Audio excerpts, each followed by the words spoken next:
पड़ती है, वो आदमी बर्बादी के अलावा वो उसको जिंदगी में कुछ हासिल नहीं करता।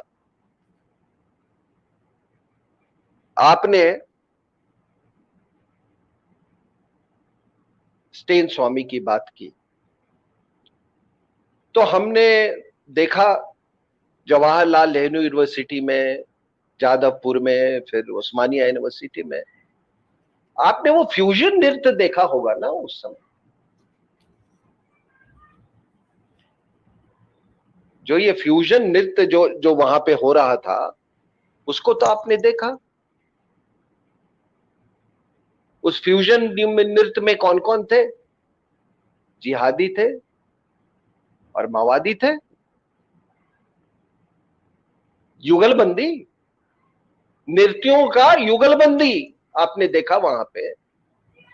लेकिन उसमें एक तीसरा एलिमेंट भी था पुष्पेंद्र जी, जिसका बाहर से सपोर्ट था, जो शायद उस समय आपको लोगों को एहसास ना हुआ हो, और वो तीसरा एलिमेंट था चर्च।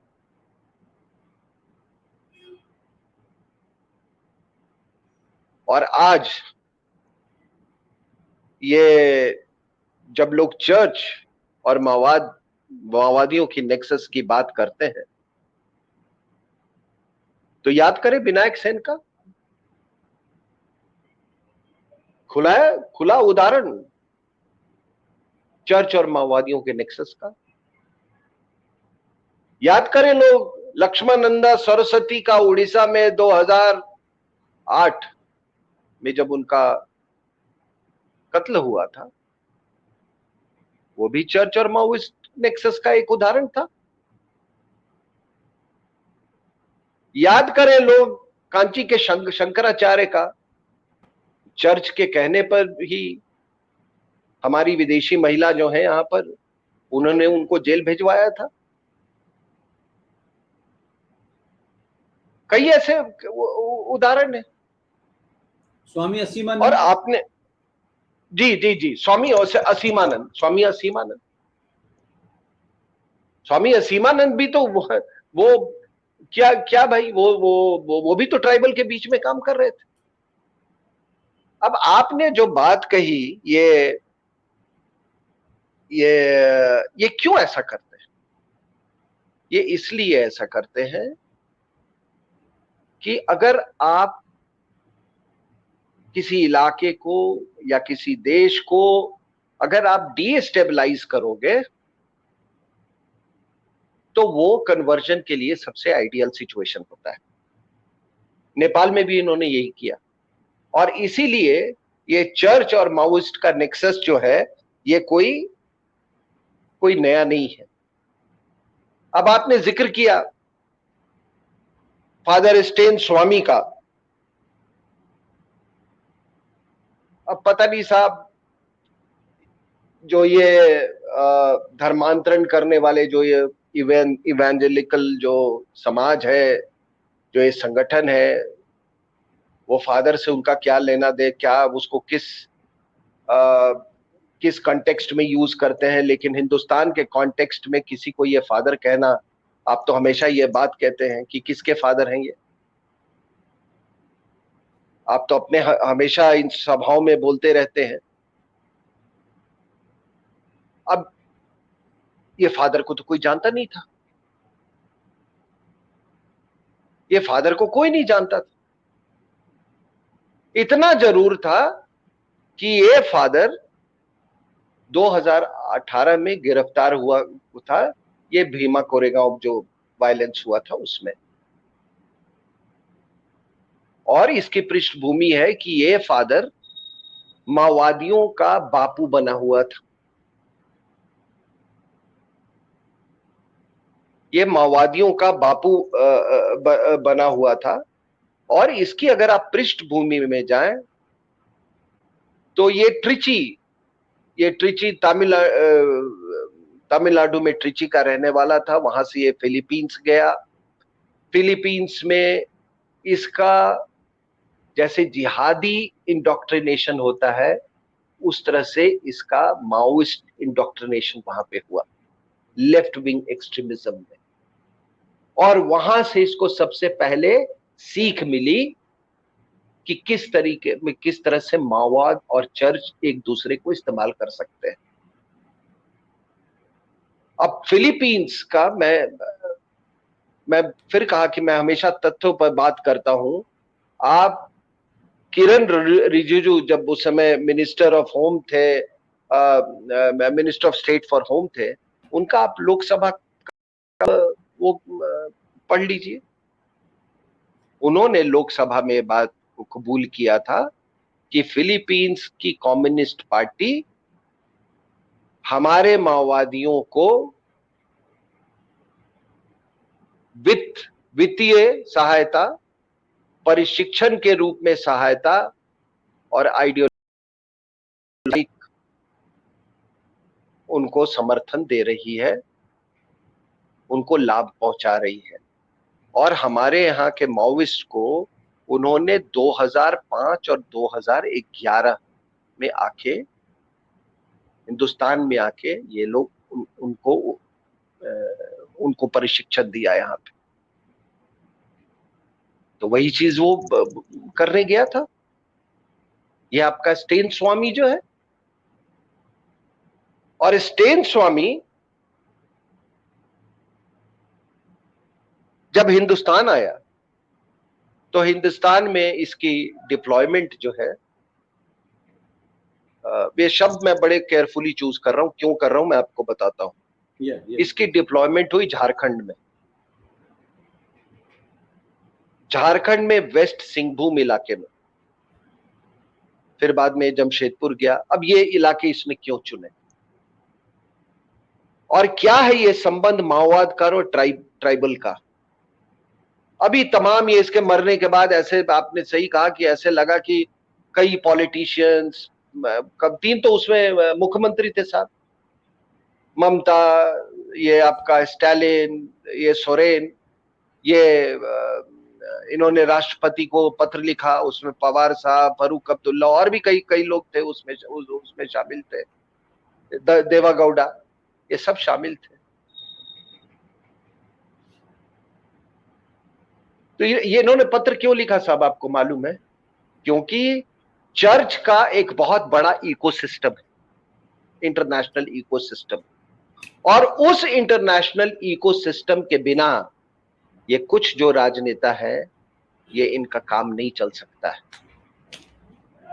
हम और आप जब बेगूसराय में थे, फिर से ये बात मैं दोहरा रहा हूं, आप मेरे साथ थे पुष्पेंद्र जी, आपको याद होगा कि हमको लोगों ने आके कहा कि किस तरह से विदेशों से फोन आ रहा था एक अमुक पार्टी को कि आप अपना कैंडिडेट कन्हैया के खिलाफ मत उतारिए।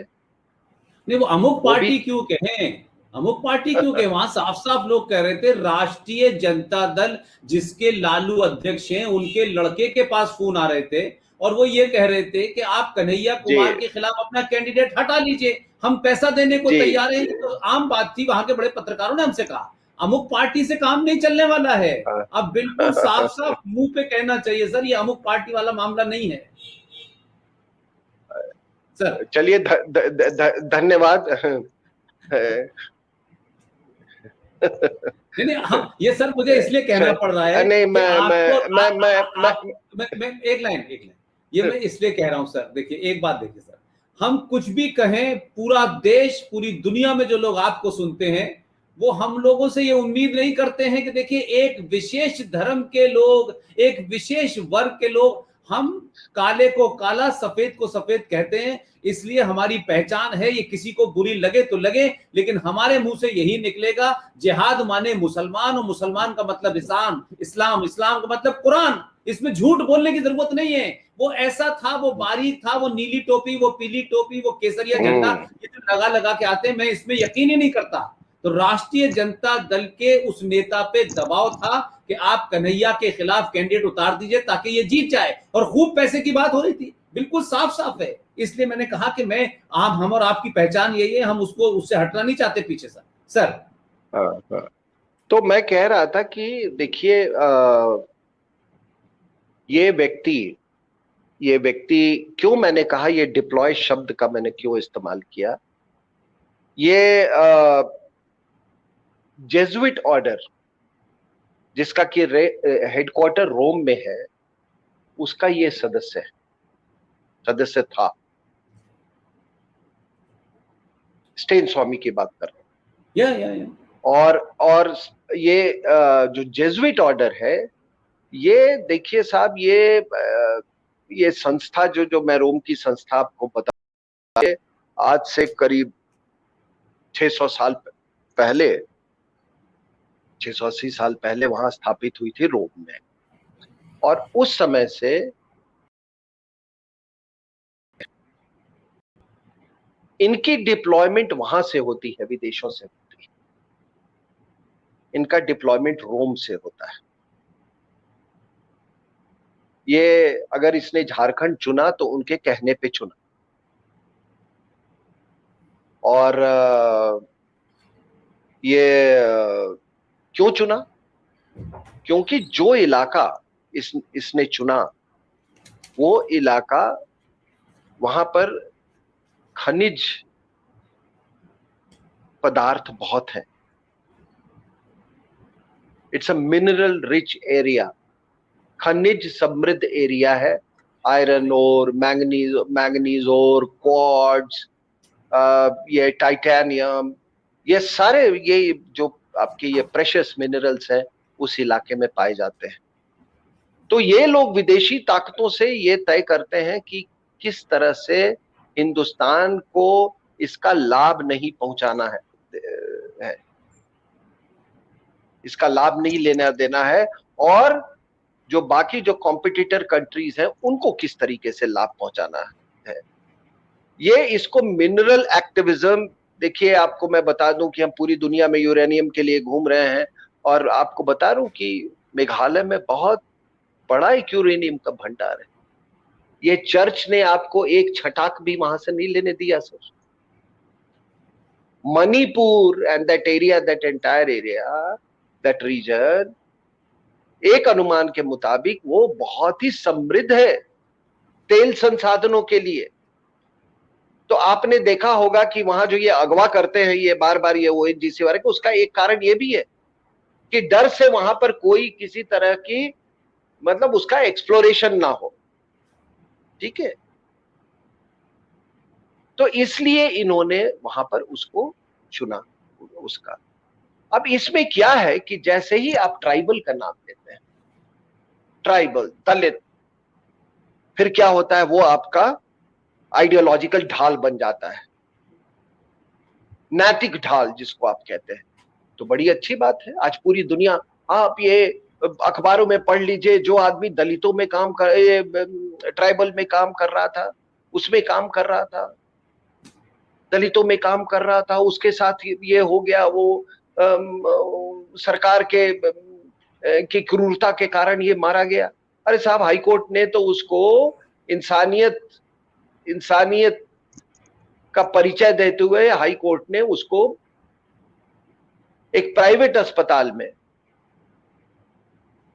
उसको उपचार के लिए जाने की अनुमति दे दी।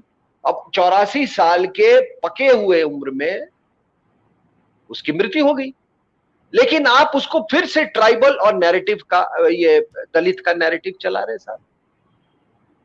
यही हुआ था ग्राहम स्टेन। तो क्या होता है इन लोगों में कि ट्राइबल को ये ढाल बनाते हैं, नैतिक ढाल, और माओवादियों का अपना तलवार। इसीलिए ग्राहम स्टेन्स जो छटे हुए, जिन्होंने पता नहीं सैकड़ों लोगों का खून किया, कोई 72 लोग हैं झारखंड के जेलों में, उनके रिहाई के लिए उसने ओपीआईएल फाइल किया था। आप समझ रहे हैं मेरी बात? और यही चीज ग्राहम स्टेन्स के साथ था। क्या भाई? तो ऑस्ट्रेलिया से आके वो ट्राइबल के लिए काम कर रहा था। अब वो क्या होता है साहब कि देखिए कि जिसको आप ट्राइबल कहते हैं ना, आप जाके देख लीजिए कितना ट्राइबल है, पहला चीज। और दूसरा कि हम एक संस्कृति वाली देश है। We are a civilisational country. आपको मैं एक म्यूजियम में, आप आइए यहां पे, मेरे के गांव के बगल में एक म्यूजियम है, मैं आपको 8वीं शताब्दी का एक मैं आर्टिफैक्ट दिखा लूंगा, जिसमें वो ब्रॉन्ज का बना हुआ है, जिसमें एक बस्तर की महिला को किताब पढ़ते हुए दिखाया गया है। तो ये ग्राहम स्टेन्स भी आया वहां पे। अब साहब, एक आप सिविलाइजेशनल कंट्री, एक सिविलाइजेशनल कंट्री को आप एक अपस्टार्ट जिसको कहते हैं, ये जहां हिंदुस्तान का इतिहास खत्म हो जाता है, वहां पता नहीं ऑस्ट्रेलिया का इतिहास शुरू भी होता है, 200 साल का इतिहास। उसके लोग आपको यहां पर आपको शिक्षा और धर्म सिखाने आ रहे हैं। तो जब भी यहां की मिट्टी की जो मूल शक्तियां हैं, उनमें रिएक्शन होगा, और वही रिएक्शन हुआ, आत्मसम्मान जागा, और उसका परिणाम आप देखिए क्या होता है।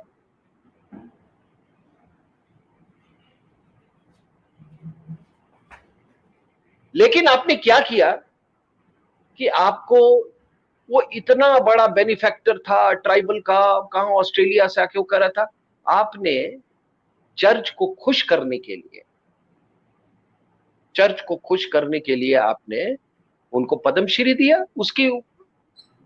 उसकी पत्नी को, ग्राहम स्टेन्स की पत्नी को।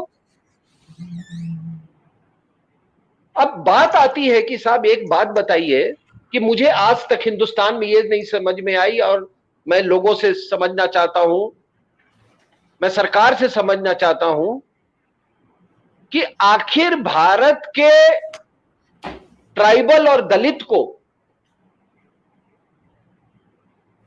चर्च की क्या जरूरत पड़ जाती है साहब।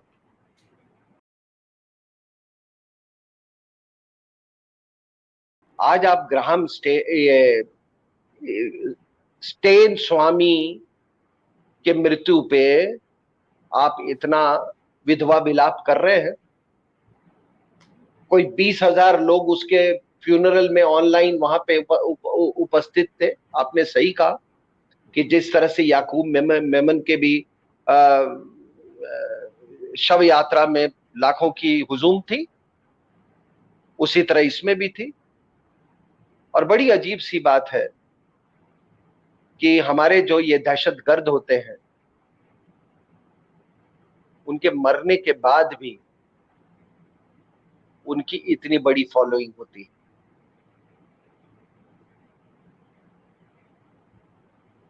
और फिर आप कहेंगे कि किसी को आप एंटी नेशनल मत कहिए, आप किसी को देश का दुश्मन मत कहिए। ये जितने लोग उनके जनाजे में, उनके अंतिम संस्कार में इस तरह से विधवा विलाप कर रहे थे, उनको हम कहें तो आखिर क्या कहें। तो स्टेन स्वामी के मृत्यु पे इतनी शोक, ग्राहम स्टेन्स की मृत्यु पे इतनी शोक, ऐसा लगा जैसे कुछ अखबार तो लग रहा था कि पता नहीं ये कौन, ये कोई बहुत बड़ा संत चला गया, अब इसको तो नोबेल प्राइज मिलना चाहिए था। नहीं, कुछ अखबारों में तो इस तरीके से लिखा गया कि वो जो जो जो जो साहब थे, ये स्टेन स्वामी नहीं थे, उस अखबार के यही स्वामी थे, ये मालिक थे, वो मर गया था इसलिए विलाप इतना था।